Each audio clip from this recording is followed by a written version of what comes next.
Santé agricole. De plus en plus, la santé des aliments préoccupe les consommateurs. En perspective, ce jour à Dakar, le ministère de l'Agriculture a tenu un atelier sur l'avant-projet des normes nationales. Le consultant Ababakar Sam. Oui, l'atelier est important parce qu'il fait suite à un ensemble d'activités, de génération de données qui consistait justement à analyser un certain nombre de denrées essentielles alimentaires, de produits agricoles consommés au Sénégal. L'objectif, c'était justement d'évaluer le niveau de résidus de pesticides qu'on retrouvait dans ces aliments. Donc cet atelier, il est technique. Il s'agit de partager ces données de manière à permettre aux différents experts de donner des avis justement d'experts sur la nécessité ou non au Sénégal d'avoir des normes spécifiques au pays en matière de limite maximale des résidus de pesticides.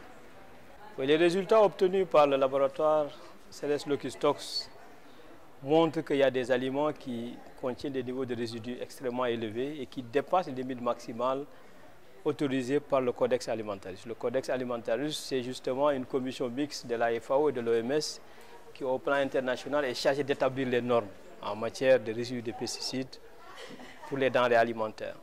Eh bien, quand on se retrouve avec des données de surveillance qui montrent qu'on ne respecte pas ces limites maximales fixées par le Codex, se pose l'enjeu au Sénégal de dire est-ce qu'on a besoin de produire nos propres normes pour assurer une protection optimale de nos populations.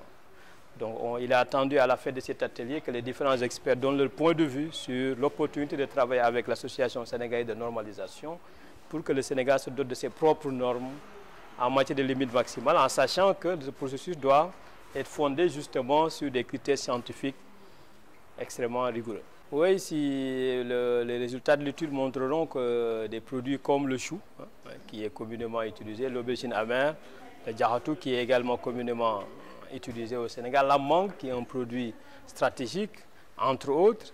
Donc l'étude a porté sur ces aliments dont le choix a été justement justifié par le niveau de production, l'importance stratégique pour le Sénégal.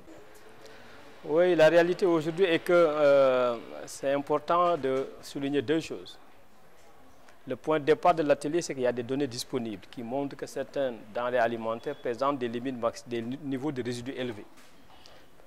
Mais c'est encore trop tôt de dire qu'on doit changer les normes. C'est peut-être simplement parce que les bonnes pratiques ne sont pas rigoureusement appliquées par les producteurs.